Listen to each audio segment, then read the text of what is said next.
Assalamualaikum warahmatullahi wabarakatuh. Bagaimana kabarnya teman-teman? Semoga sehat.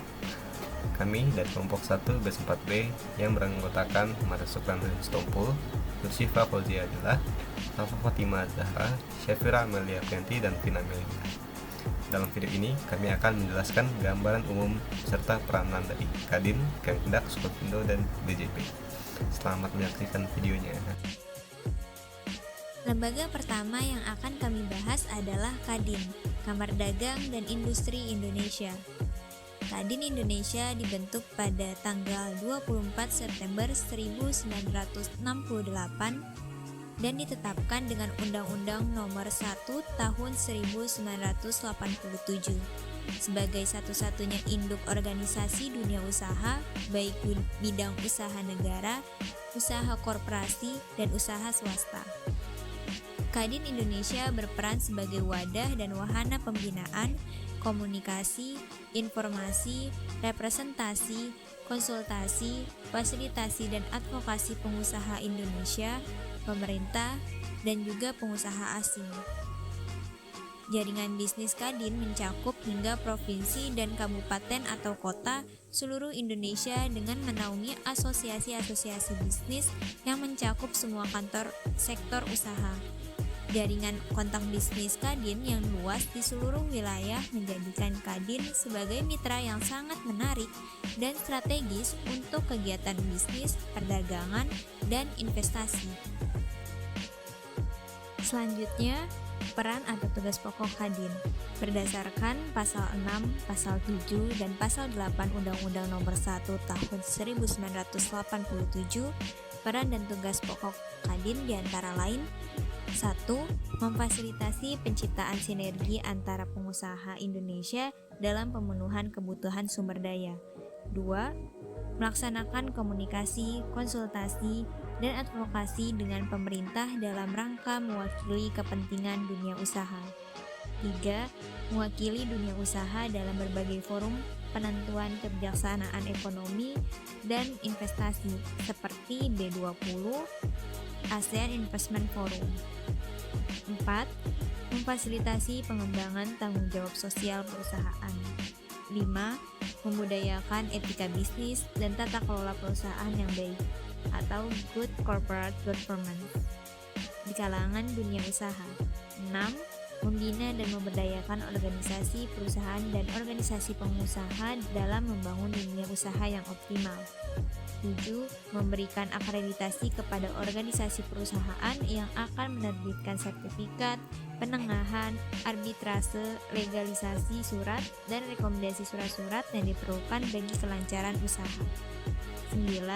Meningkatkan efisiensi dunia usaha Indonesia dengan menyediakan pelayanan di bidang informasi pengembangan usaha, solusi teknologi, sumber daya manusia, manajemen kendali mutu, manajemen energi, lingkungan, dan sebagainya. 10. Mendorong tumbuh berkembangnya kewirausahaan dan wirausaha baru serta mengembangkan bisnis baik memiliki lingkup nasional, regional, maupun internasional. Selanjutnya, contoh program yang dijalankan Kamar Dagang dan Industri atau Kadin Indonesia. Sesuai dengan mandat Kepres nomor 18 tahun 2022, Kadin Indonesia merumuskan program kerja yang berfokus pada upaya menjalankan strategis sebagai mitra pemerintah dalam meningkatkan perekonomian nasional, seperti program prioritas dari Kadin Indonesia yaitu menuju Indonesia Emas 2045. Kadin Indonesia bercita-cita mewujudkan Indonesia Emas 2045, sebuah visi mentransformasi Indonesia menjadi negara tangguh, sejahtera, inklusif, dan berkelanjutan. Untuk mencapai tujuan mulia ini, Kadin Indonesia telah menyusun peta jalan atau roadmap dari 9 program strategis sebagai pedoman bagi dunia usaha. Kedua, Kadin Cipta, yaitu program untuk mendorong transformasi digital penyediaan layanan untuk seluruh anggota Kadin Indonesia dari komunitas bisnis nasional, regional, dan global.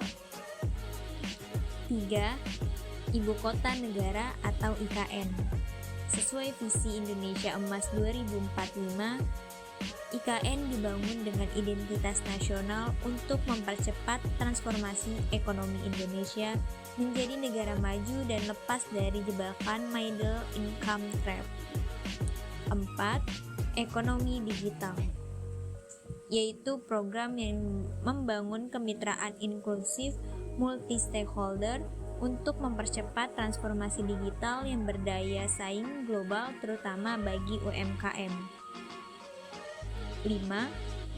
Net Zero Hub, yaitu Kadin sebagai wadah sektor swasta nasional untuk mendorong transisi operasi bisnis pada ekonomi hijau demi mencapai target emisi nol bersih pada tahun 2060. 6.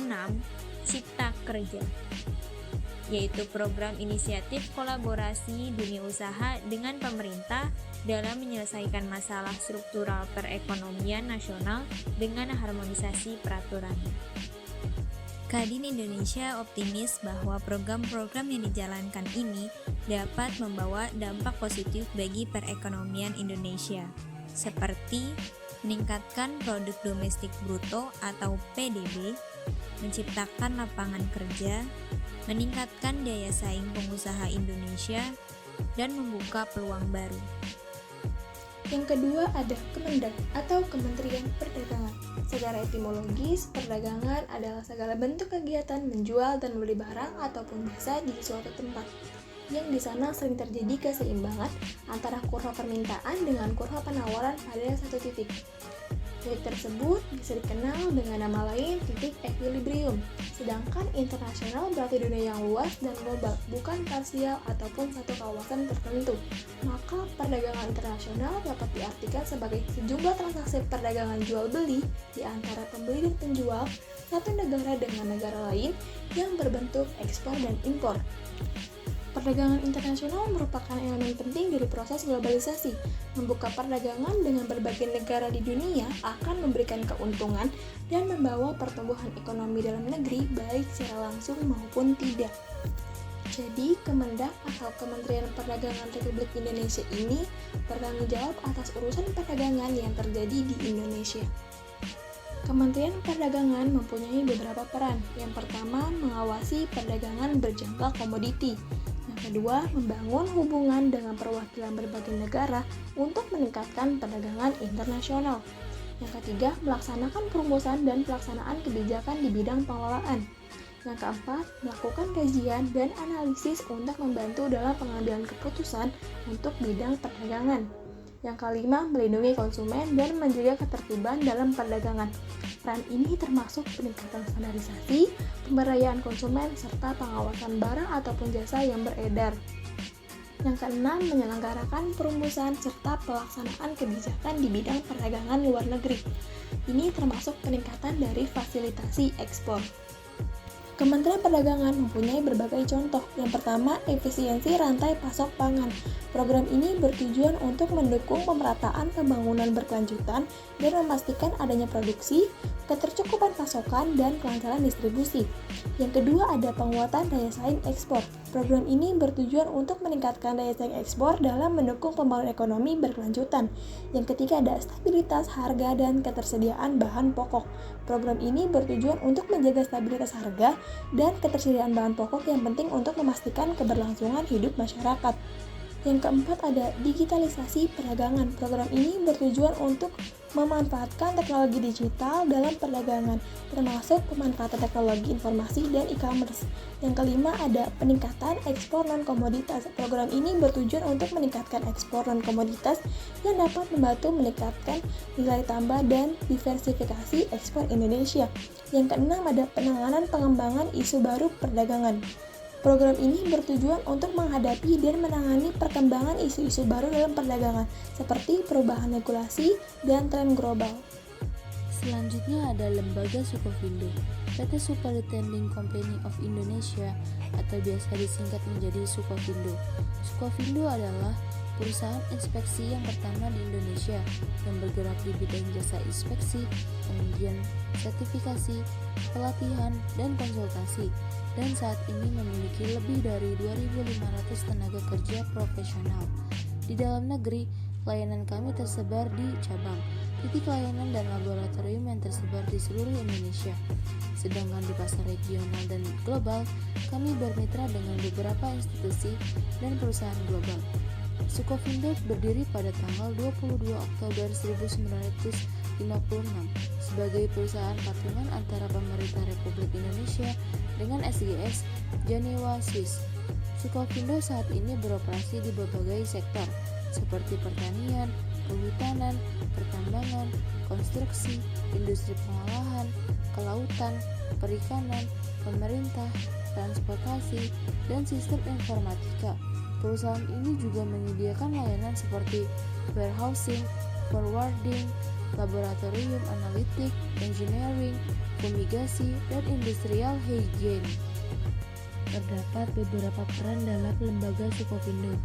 Yang pertama, peran Sukovindo pada proses bisnis pelanggan, meliputi prainvestasi dan perancangan, pembangunan dan pengadaan sarana prasarana, produksi, perdagangan dan pengapalan barang.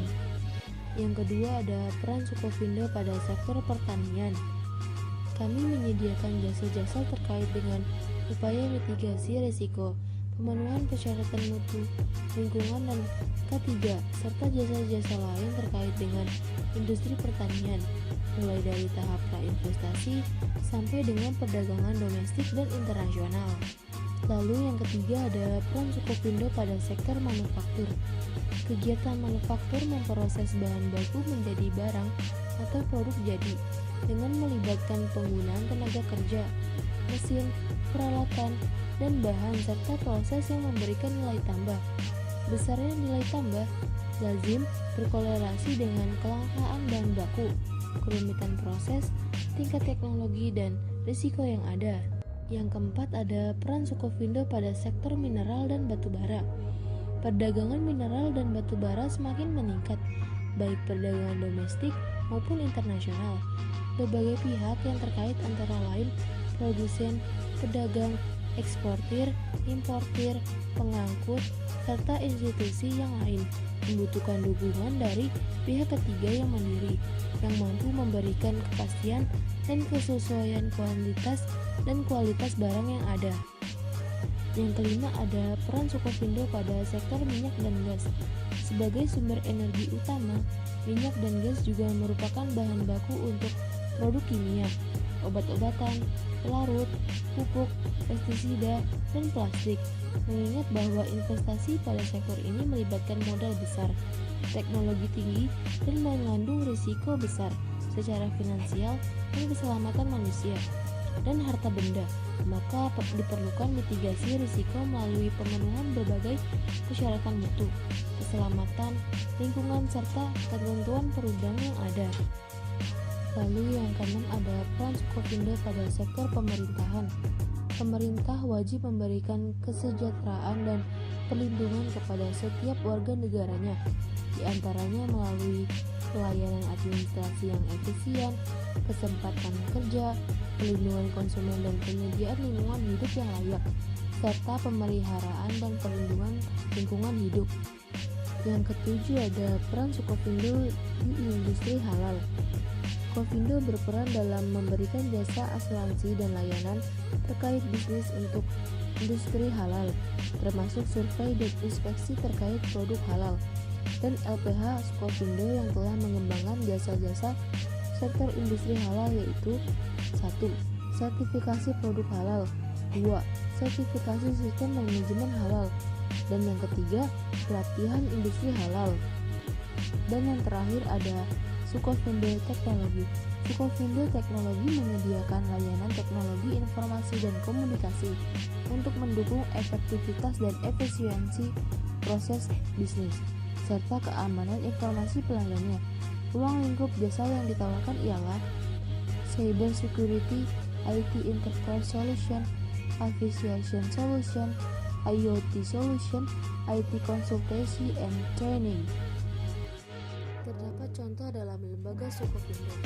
PT Sukovindo memiliki beberapa program yang mencakup berbagai aspek termasuk tanggung perlindungan sosial, pengembangan sumber daya manusia, dan inovasi teknologi. Beberapa contoh programnya adalah: yang pertama, program tanggung jawab sosial dan lingkungan atau PJSL, meliputi pendanaan usaha mikro dan kecil atau PUMK dan pendanaan usaha mikro dan kecil atau non-PUMK. Lalu ada kegiatan donor darah dan vitamin massal yang dilaksanakan setahun sekali. Yang kedua ada Staff Development Program atau SDP. Program ini bertujuan mencetak pemimpin masa depan yang berkualitas melalui pelatihan dan pengembangan karyawan.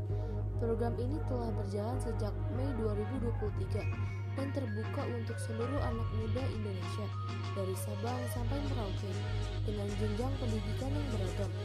Yang ketiga ada inovasi dan pengembangan teknologi.